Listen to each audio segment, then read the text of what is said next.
The time has come to move back to America.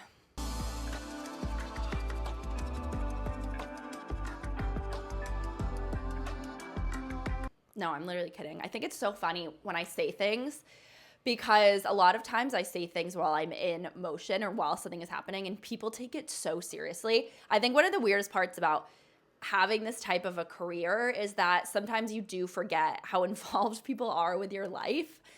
Even more so like sometimes than I feel involved with it. But I mean, I posted the other day about moving back to the US and the amount of messages I got like, I can't believe it. You said that London was the best place in the world. You said you'd never leave. Why would you go back?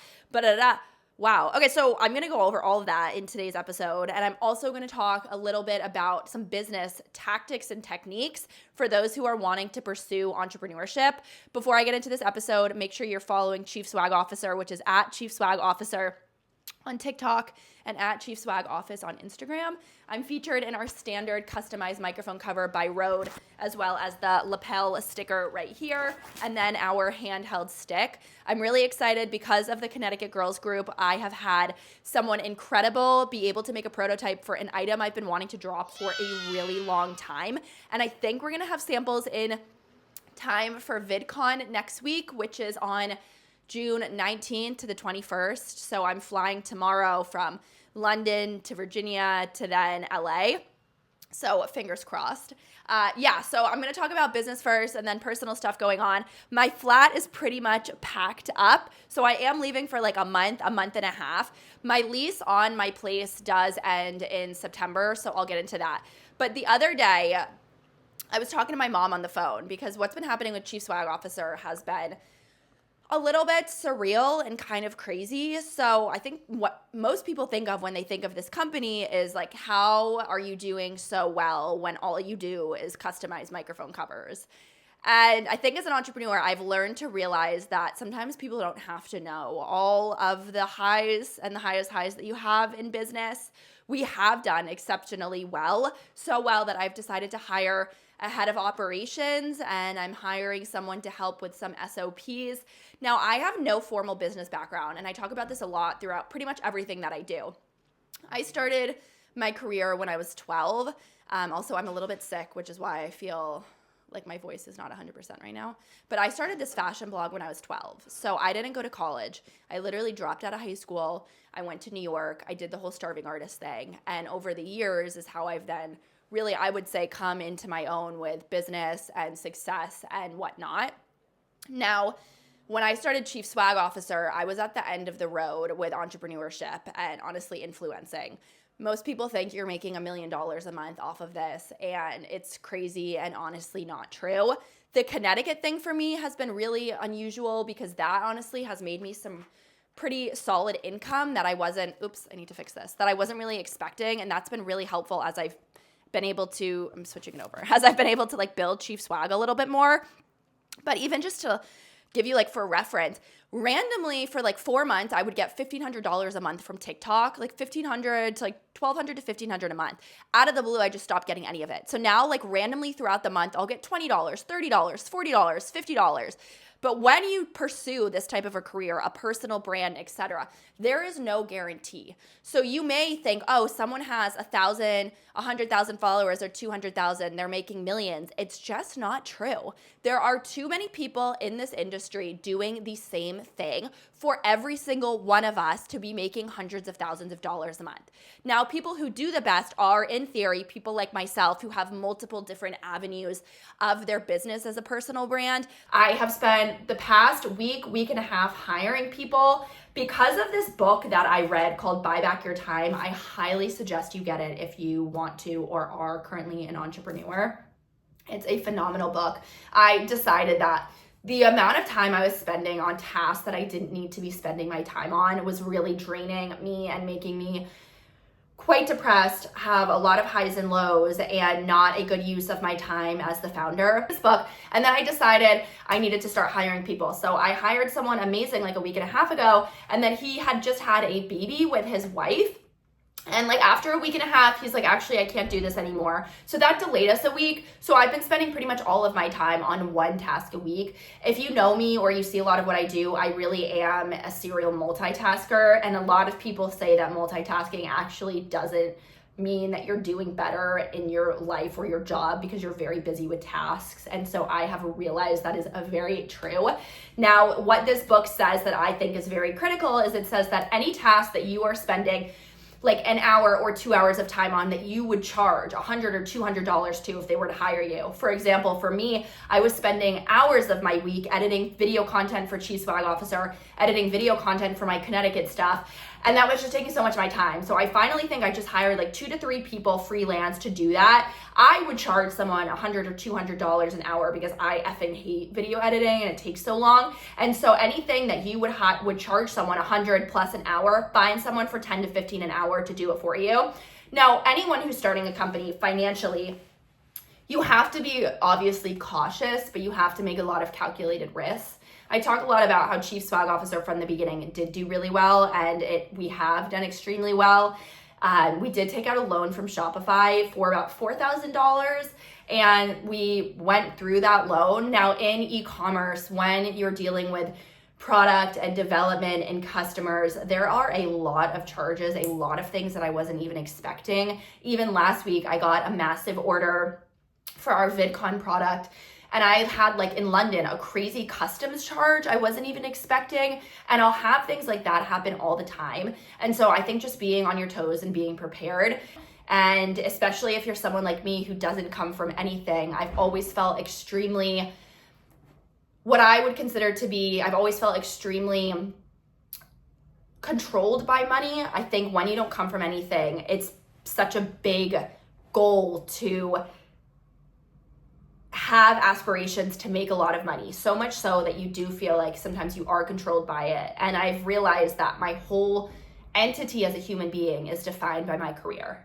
And I have found a lot of struggles recently with that. And I think it does play into a part of why I get depressed more often and why I have these really high highs and sometimes really low lows, is because my whole life has been my career. Like even when my dad was put in prison, all I had was my blog.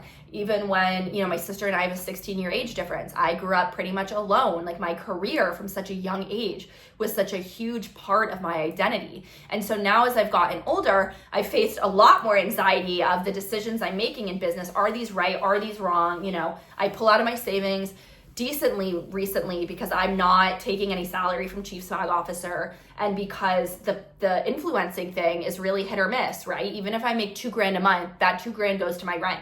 There's nothing left over. So you have to be really strategic about that stuff. And that's why I do say every single influencer or aspiring personal brand needs to have multiple different areas of their business to really scale. And it does take a really long time.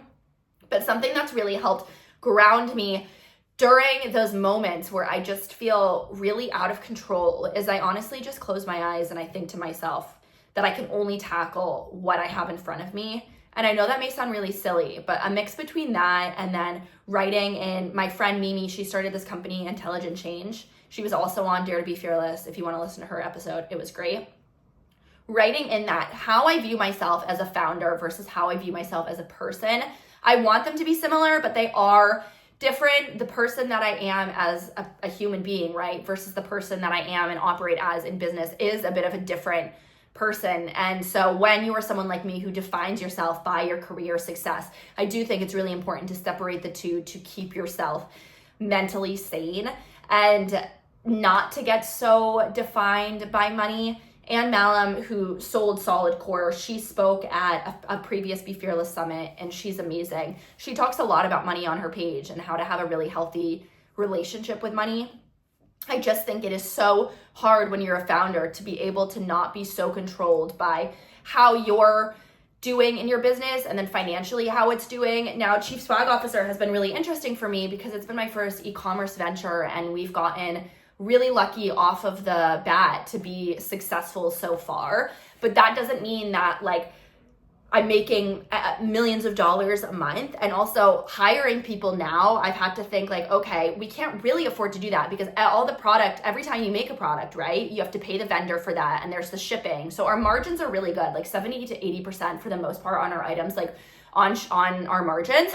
However, then you have returns and you have refunds and you have to buy the product in bulk. Even, for example, to get into the real nitty gritty of an e-commerce business, even when I buy these Connecticut hats, right? I spend $1,000 on a credit card to do a massive amount of hat orders, okay? And then I'm now waiting for people to buy those hats, to sell those hats, to get it back. So you're kind of on this, what I like to call hamster wheel. And the goal with entrepreneurship is that eventually your company does essentially run on its own. So you can wake up and have the Oprah style morning where you wake up in the morning and you have your coffee and your team is doing everything for you. But that is a very long process and long road to get to. And entrepreneurs who don't give up, in my opinion, are just statistically going to become more successful, right? Because if you don't give up, in the moments where it is so hard are the moments where they define you and who you are as a person and to keep going. Now, I was getting so frustrated last week because I hired someone for chief swag officer and then he had this baby and then he essentially quit before he even started, and I felt like it pushed us back an entire week and a half. So I called my mom, who honestly is the worst person to vent to, but I don't always like to call my sister and I don't like to call my boyfriend about all of that stuff because he doesn't need me venting, and I just think it's a great thing to do to call my mom and bitch to her. And her response to me was, what did she say? Do you ever think about when you'll give this up?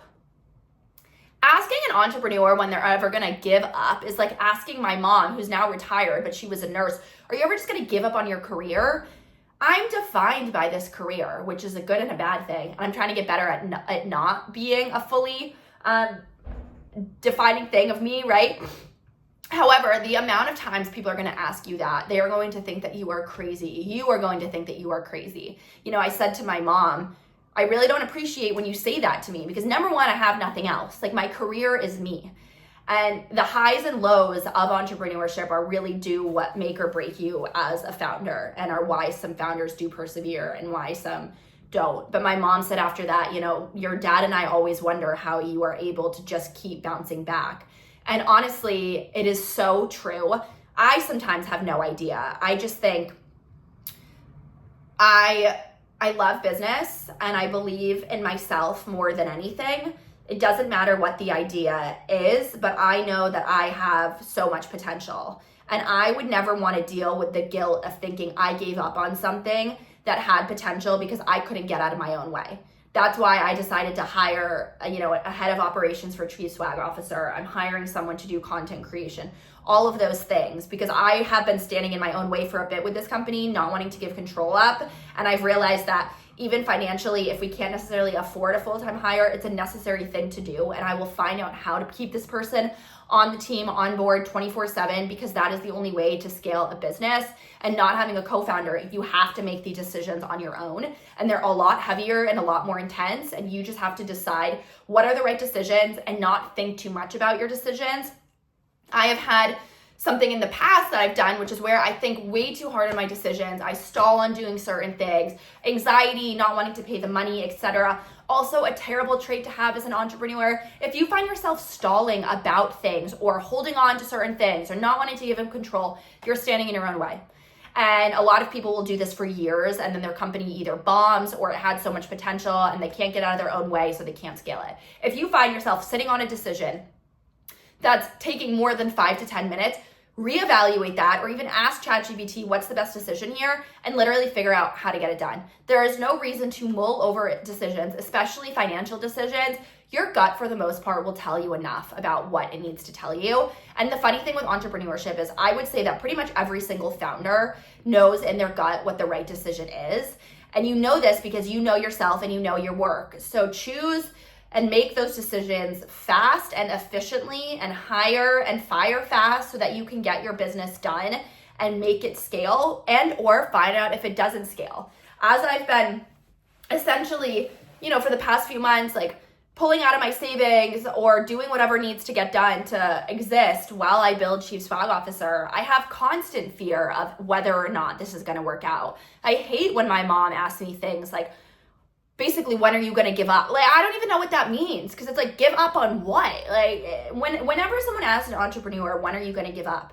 You have to ask yourself, are you ready to give up on yourself? Are you Are you that confident that you're going to fail, that you're ready to give up on yourself? And if you're not an entrepreneur and you ask an entrepreneur something like that, it's because you don't know what it's like to be obsessed with something.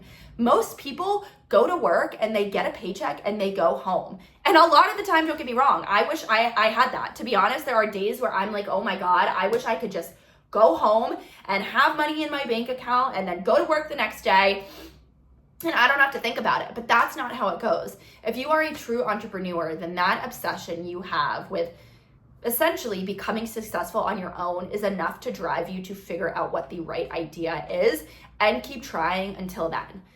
Now, I have spoken about a little bit about going back to the US and whatnot, and I'm in a really bizarre position that I wasn't expected to be in because essentially my boyfriend and I are very serious, and he, when we started dating, was like, I have to move back to the US, and he's American. So I really didn't think that it would get as serious as it got. But a friend of mine the other day, she sent me this article, and she was like, it was just an article that said, someone a little bit similar to me about like, never give up on the chance to be loved. And I am nowhere near where I want to be in my career. I have so much anxiety about my career. I never know if I know where I'm going to be. I just am going through the motions. And I have a lot of anxiety about ever leaving London and being back in the US or whatnot. None of this was in my plan, okay? Like a lot of my life, I feel like is unplanned, but I saw the trajectory, and none of this was in my plan for the next 6 months. Also, Chief Swag Officer is 90% of our customers right now, I think because I started it as an Etsy store in London, are in London. So you will see me running around London half the time, picking up items and going to the post office. And I've known for months that that's a terrible use of my time. But I've been too scared to hire people. I don't think anyone can get it done. I always think I'm the smartest person. And as the founder, I think that's just a delusion that you have. So being in this relationship with him, when she sent me that article is when I really realized like, wow, I am so defined by my career that there are times where I've had so much anxiety about going back to the US or whatnot because I don't feel like I'm ready yet with my career, and I'm also someone who will probably never be ready. So I read this article, and to me it was just so sweet because it really showed me that when you're with the right person, that person can actually help move your career in the best direction. And that is what my boyfriend has done. It has just been this phenomenal, equal dynamic with him. And business-wise, he has followed a very corporate lifestyle. I mean, he went to college, corporate his whole life, etc. But he's very entrepreneurial-minded. And honestly, if I hadn't, I don't think, started dating him, I wouldn't have made any of these decisions. Because like I just said earlier in this, I just stall. And now when you're living with someone, because I spend a lot of my time living with him there, he sees me in these moments where I'm either like multitasking way too much or I'm just stalling on decisions.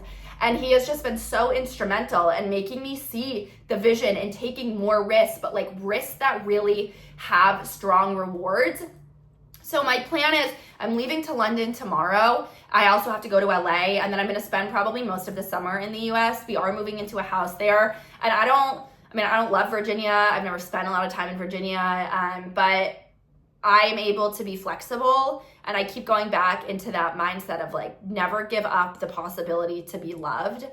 And when I saw that again, I'll reiterate that when you're someone like me who's so defined by your career, everything I've ever done in my life is missed out on things and never seen my nephews and didn't have a strong relationship with my sister for a lot of reasons. But a part of it was that like my career always came first. I never wanted to spend money to go and visit them. I never wanted to do this because of my career, because I couldn't afford it, etc. And as I've gotten older, I've realized that you have to separate your business life and your personal life, even if you're an entrepreneur. It may feel so intertwined, and it can be, but you also have to have your priorities straight. And my priorities right now are my boyfriend, number one, and my family, like equal to that, and my business. Because there are moments where anyone will think like, you may never get to that point in your career. And what is that point? Meaning, what does it look like? I try and close my eyes and think about it, but I have no idea. I just know it means success. But what does that success mean to me? So the people around you in your circle are the people who are going to help make those dreams a reality. And so pick the right person, be around the right person, because they will help expedite that for you. So I'll go back to the US for probably the rest of the summer, and then I think decide what to do about my London place. Now, because I started Chief Swag Officer here, and so many of our orders are here. I spend so much time, like I said, running around London, shipping shit, and that's a terrible use of time. So him being in the US has expedited me needing to be like, okay, this is a bad use of my time, right? I've gotten away with it for a year because I have no one else who's like, hey, what are you doing, right? It's just me, me, me. So now that I'm like, I really want to scale this, I need to hire someone on the ground here. I need to hire someone for operations because I don't want to be running around London doing like an Etsy shop. We're so much bigger than that. And I'm really nervous, but really excited about VidCon and what it's going to look like. Next week, my goal with VidCon is that if I can go in and get a few $1,000 or $100,000 deals, we would be set up to where I could start taking a salary from it, which would just alleviate so much stress out of my personal life, but also allow us so much freedom to not only, number one, never have to raise for the most part because I've been bootstrapping, but also equally just have so much more freedom to experiment with products. And then come September, I will see. Now, living in London is amazing. I will not deny it is the best place I've ever lived. I love it here. I wasn't expecting to ever go back to the US. I wasn't expecting to ever meet an American guy. When I moved to London 2 years ago, my plan was like, I'm gonna meet a British guy. He's gonna be British. I'm going to spend the time in the countryside, blah, blah, blah. And it's so funny. Oh, I'm really sweating. Sorry. When I talk to my therapist, because she's like, isn't it funny how life works out that way? And none of that stuff came true, but you've met someone else who's amazing. And I'm like, I guess so. And you just have to like go with the motions about it. So to me, I don't want to waste money on a place that I'm never in. However, because the business is so heavily based here, I need to make sure that it's set up to where I can spend a lot of time away and not necessarily have to be there. But at the end of the day, like, I love this person so much. Our relationship is awesome, and I don't really like to be away from him. So I will sacrifice not necessarily being in this city, because even when I'm here, literally all I do is sit and work. Of course, I go out sometimes with my friends on the weekends, but like, we're all so busy. We're all building our careers that I can do pretty much the same thing in the US.